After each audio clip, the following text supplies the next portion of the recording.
दोस्तों जब भी कोई इंसान कोई मूवी या कोई टीवी शो देखता है तो वो उसी तरह करने का सोचना शुरू कर देता है। उस मूवी का हीरो गया भाड़ में, वो इंसान अपने दिमाग के अंदर उस मूवी का हीरो खुद ही बन के बैठ जाता है। दोस्तों ये चीज़ काफ़ी ज़्यादा खतरनाक है क्योंकि ज़्यादातर इंडियन पाकिस्तानी मूवीज़ और ड्रामे इनका रियलिटी से कोई ताल्लुक नहीं होता। इन मूवीज़ में लॉजिक नाम की कोई चीज़ नहीं होती। लोग इन मूवीज़ की बातों को अपनी ज़िंदगी में अप्लाई करते हैं और सोचते हैं कि उनको भी उसी तरह के रिजल्ट्स मिलेंगे जिस तरह के रिजल्ट्स मूवी में हीरो को मिले थे। अपनी गर्लफ्रेंड के लिए मरना, लोगों के चाटते फिरना, अपनी गर्लफ्रेंड की अम्मी को बचाना, कभी उसके भाई को बचाना। इसके अलावा ये मूवीज़ आपको कुछ नहीं सिखाएंगी। आपको शायद ये मजाक लग रहा हो, लेकिन मैं आपको बता दूं, बहुत सारे लोग जिनमें ज्यादातर नौजवान होते हैं वो अपने दिमाग के अंदर ही एक दुनिया बना लेते हैं और उस दुनिया में वो जिसे पसंद करते हैं, कभी उसकी अम्मी को बचा रहे हैं, कभी उसके अब्बू को बचा रहे हैं, कभी उनके पीछे गुंडे पड़ गए हैं, कभी कुछ हो गया है। इस तरह के वो अपने दिमाग के अंदर ही हीरो बने रहते हैं।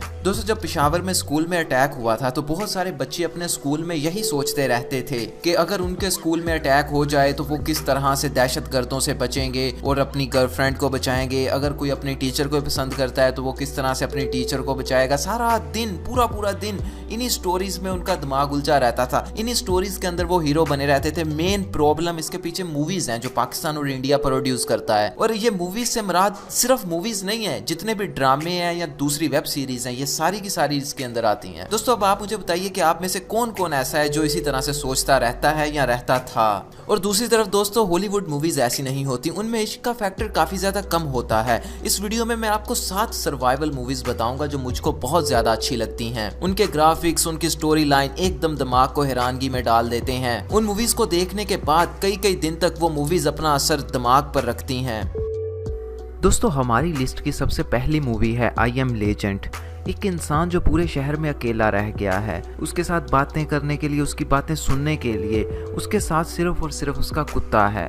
शहर में सारे लोग ज़ॉम्बीज़ में बदल गए हैं और बहुत सारे लोग मर गए हैं। ये ज़ॉम्बीज़ दिन के वक्त बाहर नहीं निकलते क्योंकि इनकी स्किन धूप को बर्दाश्त नहीं कर सकती और सारी रात ये पूरे शहर की गलियों में राज करते हैं। दोस्तों इस तरह के कंसेप्ट पर बनी ये मूवी एकदम ज़बरदस्त है। अगर आप सर्वाइवल मूवीज़ को देखना पसंद करते हैं तो ये मूवी आपको ज़रूर देखनी चाहिए। मुमकिन है कि आपने इससे पहले भी ज़ॉम्बीज़ पर बनी बहुत सारी मूवीज़ को देखा हो, लेकिन इस मूवी की खास बात यह है कि इस मूवी में ज़ॉम्बीज़ भी इंसानों की तरह सोच सकते हैं, वो भी इंसानों की तरह अक्लमंद हैं। दोस्तों इस लिस्ट की अगली मूवी है लाइफ ऑफ पाई। इस मूवी के ग्राफिक्स बहुत ज्यादा बेहतरीन है। जब आप देखेंगे तो आपको पता चल जाएगा, एकदम आंखों को सुकून देने वाले ग्राफिक्स हैं इसके और इसकी स्टोरी भी बहुत ज्यादा इंटरेस्टिंग है। दोस्तों इस मूवी की स्टोरी कुछ यूं है, एक लड़का जो अपनी फैमिली के साथ रहता है और उसकी फैमिली का एक जू है, वो उस जू से ही पैसे कमाते हैं। उसकी फैमिली कुछ प्रॉब्लम्स के चलते कनाडा शिफ्ट करने का सोचती है। फिर एक दिन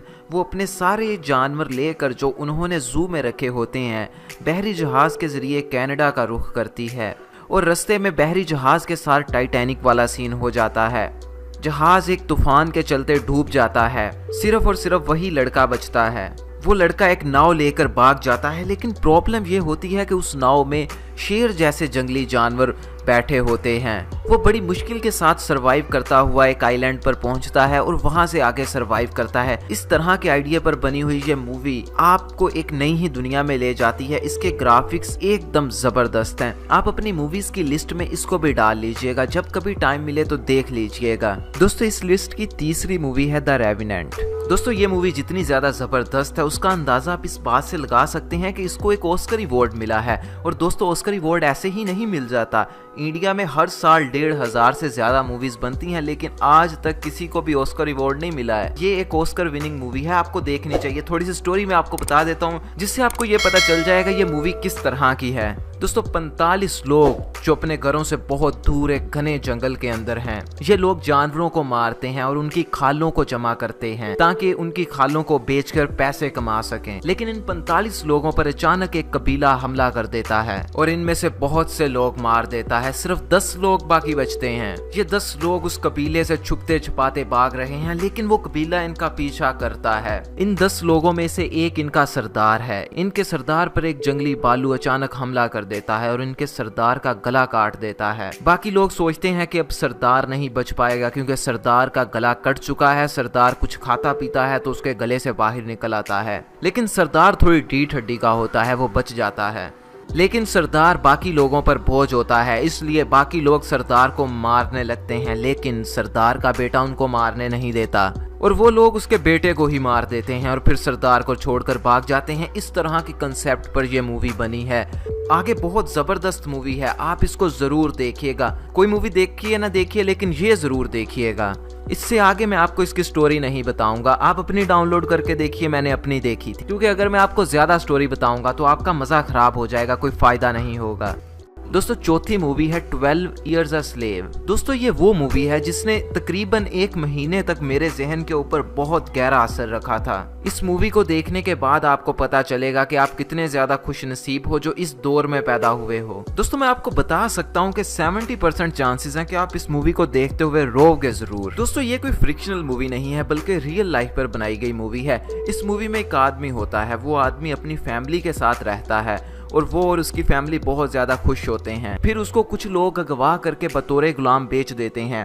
जब वो बेचा जा रहा होता है तो वो बहुत ज्यादा चीखता चिल्लाता है कि मैं गुलाम नहीं हूँ, लेकिन उसकी कोई भी नहीं सुनता। फिर दोस्तों उसका जो मालिक होता है वो उसको बहुत ज्यादा मारता पीटता है, सारा दिन उनसे काम करवाता है। दोस्तों इस मूवी में बहुत सारे ऐसे सीन्स हैं जिनको देख के एक इंसान टूट टूट के रोना शुरू कर देता है। दोस्तों इस तरह उस आदमी की स्टोरी पर बनाई गई ये मूवी है। बाद में वो आदमी बहुत ज्यादा 12 साल गुलामी करने के बाद आजाद होता है। इस मूवी को तो आप लाजमी देखिएगा, क्योंकि ये मूवी आपको बताएगी कि आप बहुत ज्यादा खुशनसीब हैं जो इस दौर में रह रहे हैं। और जितने भी आपके बड़े हैं जो कहते हैं कि पिछले दौर ये थे, ब्ला थे, बहुत जबरदस्त थे, सब झूठ बोलते हैं, पिछले दौर बहुत बुरे थे। दोस्तों मैं आपको जितनी भी मूवीज बता रहा हूँ ये सारी ही अच्छी हैं। इनमें ये फर्क कर पाना कि कौन सी मूवी ज्यादा अच्छी है और कौन सी कम अच्छी है ये बहुत मुश्किल काम है। अपनी अपनी जगह पर ये सारी मूवीज ही परफेक्ट हैं। दोस्तों इस लिस्ट की 5वीं मूवी है मैड मैक्स फ्यूरी रोड। दोस्तों द रेवेनेंट की तरह इस मूवी को भी इसके विजुअल्स और इसकी स्टोरी लाइन की वजह से ऑस्कर अवार्ड मिला है। दोस्तों इस मूवी में डायलॉग्स कम है, हमको ज्यादा मूवी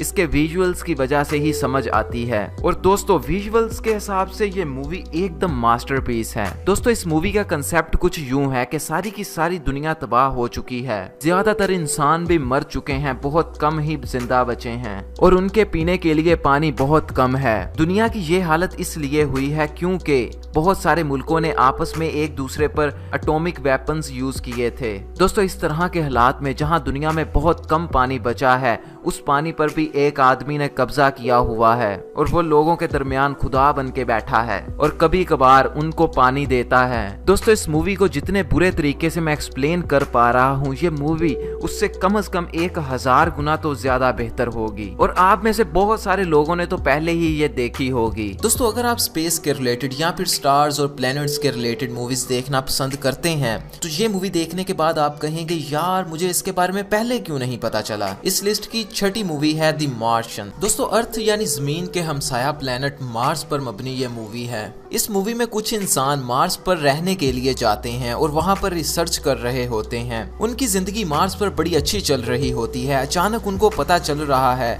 कि कुछ घंटों तक यहाँ बहुत बड़ा तूफान आने वाला है। ये खबर सुनने के बाद वो जल्दी जल्दी अपना सामान पैक करना शुरू कर देते हैं, लेकिन उतनी देर तक तूफान आ जाता है। उनकी टीम का एक आदमी मर जाता है। वो लोग उस आदमी को वहीं छोड़कर खुद जमीन की तरफ निकल जाते हैं। जब मार्स से तूफान खत्म होता है तो हमको देखने के लिए मिलता है कि वो आदमी अभी भी जिंदा है, लेकिन उसके काफी चोटें लग चुकी हैं। अब वो आदमी उठता है और देखता है कि मार्स पर मैं अकेला रह चुका हूँ। उसके पास खाने के लिए बहुत कम सामान है और मार्स पर वो कहीं से कुछ भी लेकर नहीं खा सकता। तो इस तरह के हालात में वो आदमी सरवाइव करता है। एक मर्तबा तो वो आदमी अपने लिए आलू की खेती भी लगाता है, लेकिन उसके आलू खराब हो जाते हैं। आप शायद सोच रहे हो कि जमीन वाले लोग वापस जाकर उसको ले क्यों नहीं आते। दोस्तों ऐसा करने में 3 साल से ज्यादा का वक्त लगेगा और उतनी देर में उसके पास जो आलू बचे हैं वो भी खत्म हो जाएंगे। इसलिए अगर इंसान जमीन से जाते भी हैं उसको लेने के लिए, उससे पहले ही वो मर चुका होगा। इसी तरह वो बड़ी मुश्किल के साथ वहाँ पर जिंदा रहता है। दोस्तों कैसा लगेगा आपको कि आपके घर के अंदर एक ऐसा कमरा हो जिसके अंदर जाके आप कुछ भी मांगें तो वो आपको मिल जाए। मिसाल के तौर पर आप उस कमरे के अंदर जाते हो और जाके कहते हो मुझे एक पिज्जा चाहिए, और थोड़ी देर के बाद आपके सामने एक पिज्जा आ जाता है। आप उस गर्मा गर्म पिज्जे को उठाते हो, केचप लगा के खा जाते हो। दोस्तों हमारी अगली मूवी इसी कंसेप्ट पर बेस्ड है। इस मूवी का नाम है द रूम। दोस्तों इस मूवी में एक जोड़ा होता है। दोस्तों जोड़ा मतलब आप समझते हैं एक लड़का और एक लड़की, मियाँ और बीवी, इस तरह एक जोड़ा होता है। वो अपने लिए एक नया घर खरीदता है। एक दिन वो लड़का एक कमरे में बैठा बोतल पी रहा होता है। उसकी बोतल खत्म हो जाती है। वो कहता है कि काश मेरे पास एक और बोतल होती। अचानक उसके कमरे की लाइटें ब्लिंक होना शुरू हो जाती हैं और थोड़ी देर बाद उसके सामने एक नई बोतल आ जाती है और वो बोतल सेम उसी तरह की होती है जो वो पहले पी रहा होता है। ये देखकर वो लड़का काफी डर जाता है और सोचता है कि इस कमरे में कौन है जिसने मेरे सामने ये बोतल ला के रख दी है।